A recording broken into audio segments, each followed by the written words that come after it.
سمعهم وعلى أبصارهم غشاوة ولهم عذاب عظيم. د آیت کریمه کې دوه جملې دي. یوه جمله دا ده ختم الله على قلوبهم نترخ وعلى سمعهم. دویمه جمله دا ده وعلى أبصارهم غشاوة. دریمه جمله دا ده ولهم عذاب عظیم. نو درې جملې شي. الله مهر لګولی دی په زړونو د دوی او په غوږونو د دوی او په سترګو د دوی پردې دي. الله مهر لګولی دی په قوت عاقله د دوی باندې، وعلى سمعهم په قوت سامعه د دوی باندې، وعلى ابصارهم غشاوه او په قوت باصره د دوی باندې پردې دي. قوت ختم دی.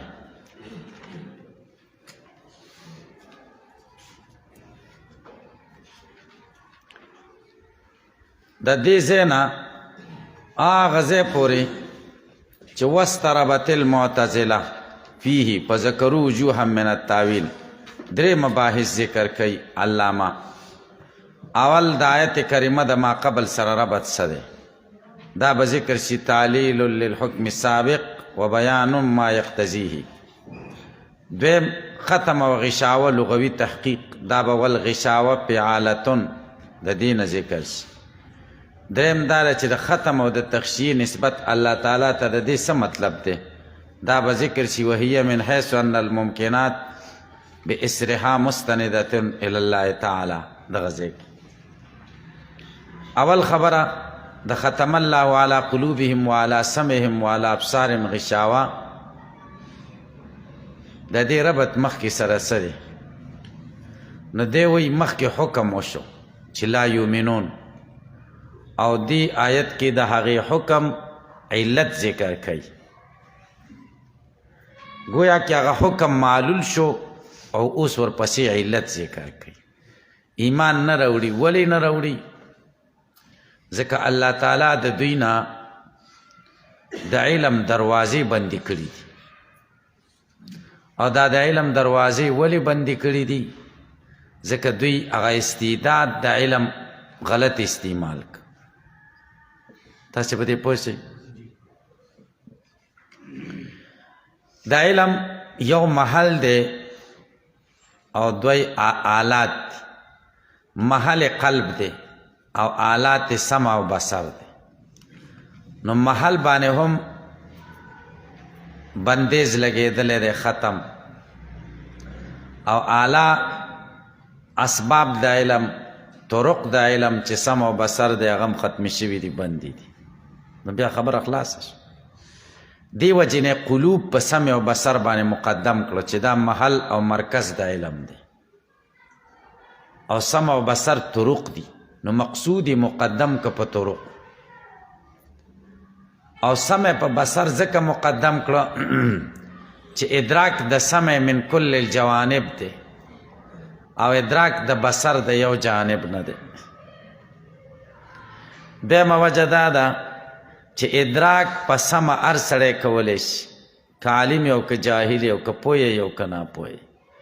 او ادراک په بصر دا د مخصوصو خلقو کار دی. پې پوه شئ؟ نو ځکه علی سمعهم په علی ابصارهم باندې مقدم که په طرقو کې. نو تعلیل للحکم سابق دا علت دی د حکم سابق د پاره. نو انتقال به د معلول نه علت ته وشي. و بیان ما یقتضیه، او بیان د هغه څه دی چې تقاضای دا حکم سابق کوي. حکم سابق چې د څه تقاضا کوي د هغې بیان دی. دویم بحث د ختم او د غشاوه لغوي تحقیق. والختم الکتم، ختم کتم ته وایي، پټې ښودل. سمیه به په دې سره ونومولی شو دا ختم. نومول کېږي په دې سره الاستیثاق والبلوغ آخره. یو شی قابل وثوق جوړول دې تم ختم وایي. ختم خو کتم ته وایي، پټوالي ته. خو دلته مراد قابل وثوق یو شی جوړول او یا انتها ته یو شی رسول دې تم ختم وای.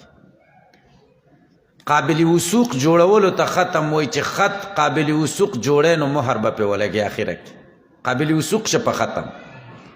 دیم نمبر انتها ته رسې نو د هغې دپاره ختم استعمالیږي. ختم خلک وایي ختمت القرآن څه معنا ده؟ اخر ته مې ورسو بلغتو آخره و آخر ته ورسېدم. نو ختم په معنا د بلوغ سره ختم په معنا د استیثاق سره استعمالیږي. نو ختم الله علی قلوبهم معنا پټ کړي دي الله تعالی طاقت د زړونو د دوی او د غوږونو د دوی او په سترګو یې پردې دي. سمیه به الاستیثاق نومول کېږي په دې باندې قابل وثوق جوړول من الشی یو شی بضرب الخاتم په مهر په لګولو سره علی په دې باندې لأنه کتم له ځکه دا پټول دي د چې مهر دې پې ولګو کنه. والبلوغ آخره او رسیدل آخر د دې ته نظرا الی چې دې ته وګوري چې انه آخر پیلن دا رسته پیل دی یپلو چې دی کوي په احرازي په ساتنه د دې خط کې مهر پې ولګئ دا اخرنی پیل دی چې یو سړی کوي. غشاوه د فعاله وزن دی من غشاهو اذا غطاهو چې کله شی پټ کړي. بنیت دا فعاله وزن جوړ شوی دی لما د هغه څه یشتمل علی الشی چې په څه شي مشتملي. کالعصابه لکه عصابه جماعت ته وایي ځکه مشتمل دی په ډېرو افرادو. امامه پټکي ته وایي ځکه مشتمل دی په څه شي باندې سر نه تاویږي. تاسو په دې پوه شئ که نه شئ پوه؟ نو ګورئ اوس یو حقیقت دی او یو مجاز دی.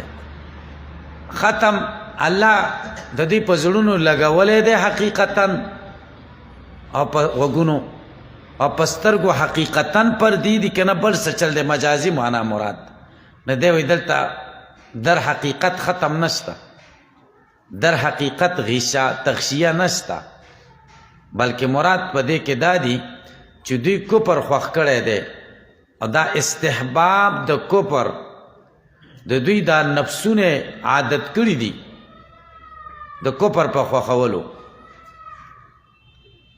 او داسې شوي دي چې د دوی زړونه چې حق پکې اثر نه کوي. د دوی غوږونه داسې شوي چې حق اوري نه. د دوی سترګې داسې شوي چې حق پکې ویني نه. گویا کې نه د سترګو طاقت شته نه د غوږونو طاقت شته او نه د زړه طاقت شته. نو حقیقت کې ختم او تغشیه نشته دا مجاز دی. پې پوه شوئ؟ ګورئ ولا ختم ولا تغشیة علی الحقیقت ختم او تغشیه نشته په حقیقت کې. وانما المراد بهما او مراد په دې دواړو سره دا دی ان یحدث فی نفوسهم چې پیدا شي د دوی په ذواتو کې حیاتا داسې کیفیت تمرنهم چې دوی عادت کی علی استحباب الکفر په خوښولو د کفر او د ګناهونو او په استقباح بد ګڼلو د ایمان او د طاعاتو بسبب غیهم په سبب د گمراهۍ د دوی و انحماکهم په سبب د ننوتو د دوی په تقلید په تقلید کې و اعراضهم په مخ ګرځولو کې عن النظر صحیح د صحیح نظر نه فتجعل قلوبهم د دوی زړونه وګرځولی شي بحیث په داسې شان سره لا ينفذ فيها الحق چې حق پکې نه ننوځي. و اسماعهم غوږونه د دوی وګرځولی شي طعاف استماعه چې بد ګڼي اورېدل د دې حق په تصیر وګرځي کانها مستوثق منها بالختم لکه دا غوږونه چې کلک شوي منها د دې نه بالختم په مهر سره. و ابصارهم سترګې د دوی لا تجتل الآیات المنصوبه نه ویني هغه نښې د قدرت چې کومه ودرېدلي دي بالانفس په انفس کې ولا پاک د دوی په نفسونو کې ولا پاک په اطرافو د جهان کې. ځکه دلایل د قدرت دو قسمه دي آفاقي او انفسي کنه. سنريهم آیاتنا فی الآفاق و فی انفسهم حتی یتبین لهم انه الحق. کما تجتلیها لکه څنګه چې ګوري اعین المستبصرین سترګې د لیدونکو خلکو فتصیر کانها غطی علیها لکه پرده چې په دې راغلې ده وحیل بینها و بین الابصار او پرده جوړه شوې ده په مابین د دې کې او په مابین د ابصار سترګو کې ادراک وسماه علی الاستعاره او دا نومولې ده په استعاره باندې ختما و تغشیه ختم ورته وي او تغشیه ورته وي تاسو په دې پوه شئ در حقیقت ختم او تغشیه نشته خو زړه کې حق خبره اثر نه کوله په غوږونو نه اورېدله په سترګو نه لیدل دې نه ختم او تغشیه سره تعبیر کړی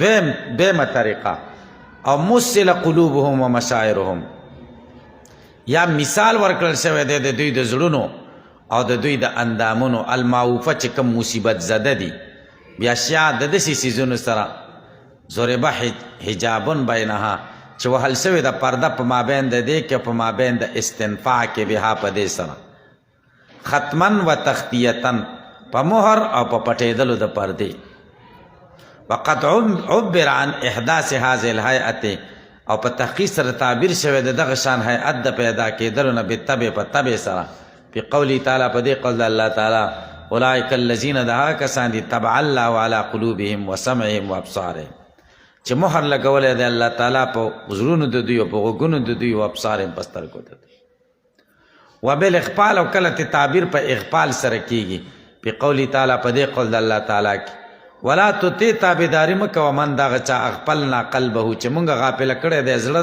د عن ذکر نه زمونږ د یاد وبالاقصاء او تعبیر ترېنه په اقصاء سره شوی کلکوالي سره په قوله تعالی په دې قول د الله تعالی وجعلنا قلوبهم قاسیه مونږ زړونه د دوی ګرځولي دي قاسیه کلک تاسو په دې پوه شئ درېیمه خبره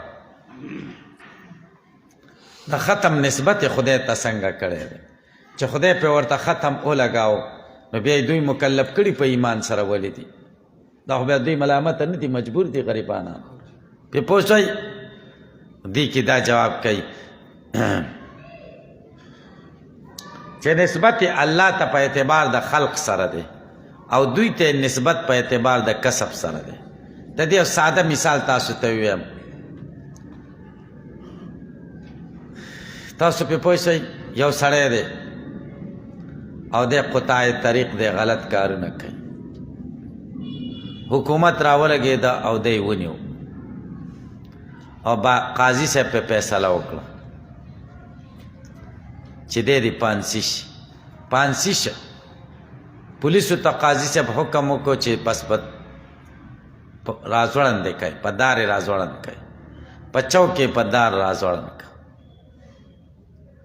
پې پوه شئ اوس په یو سړی تېرېږي هغه ای ظالمه ځان دې په خپله په دار رازوړند کوي څه معنا ده غلط کارونه به دې کول که نه نو ځان دې په خپله رازوړند کوي بل سړی تېرېږي پولیس یې رازوړند که بل سړی تېرېږي قاضي صاحب رازوړند که بل سړی تېرېږي چا و که بادشاه وزیر اعظم ورته حکم کړی دا څلور واړه خبرې غلطې دي که صحیح دي څلور واړه خبرې صحیح دي ځان یې په خپله که په اعتبار د کسب سره پولیسو که دا څه شي دا سبب شي سبب د راځړندېدل نسبت سبب ته او مطلب دا دی چې قاضي صاحب کو دا فیصله پې وشو وزیر اعظم که ځکه چې نسبت امیر ته وشو امر ورته هغه وکړو ټول نسبتونه صحیح دي اوس پې پوه شئ نو دلته دا چل دی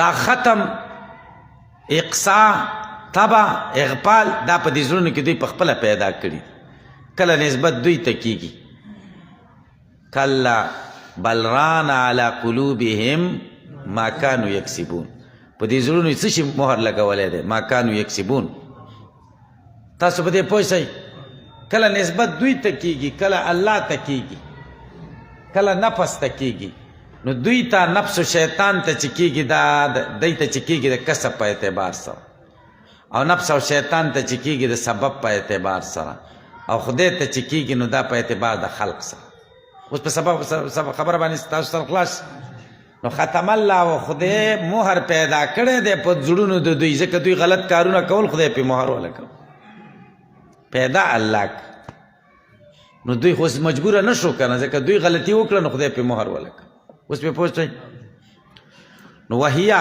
دغه هیئت د دې حیثیت نه چې ان الممکنات باسرها ټول په ټوله مستند دي الله ته په اعتبار د خلق سره او واقع دي بقدرتي د خدای په قدرت اسندت الی اسناد وش الله ته او د دې حیثیت نه انها مسببتن چې دا مسبب دي مما د هغه څه نه اقترفو چې دوی کړي دي دوی چې کوم غلط کارونه کړي دي هغه سبب دی بدلیل قولی تعالی په دلیل د دې بل تبع الله علیها بکفرهم الله په دوی مهر لګولی په سبب د کفر سره نو کفر ورته سبب دی یا ودا قول د الله تعالی ذالک بانهم آمنو ثم کفروا دا په دې وجه چې دوی ایمان راوړل بیا کفر وکړو نو فتوبی علی قلوبهم نو تبه نسبت چاته وشو سبب کفر شو وردت الآیت آیت راغه ناعیتن علیهم چې ښکاره کوونکی دی په دوی باندې آواز کوونکی دی په دوی باندې شناعت صفتهم چې ستاسو دا شان ډېر شنی دی دا کارم ډېر شنی دی نو ځکه در باندې خدای مهر ولګاو ووخامت عاقبتهم او عاقبت ستاسو ډېر وخیم دی سق دروند دی د حال سره موافق نه دی نو ځکه خدای ځان له نسبت وکړو کله دوی له نسبت کوي پې پوه شئ تاسو بس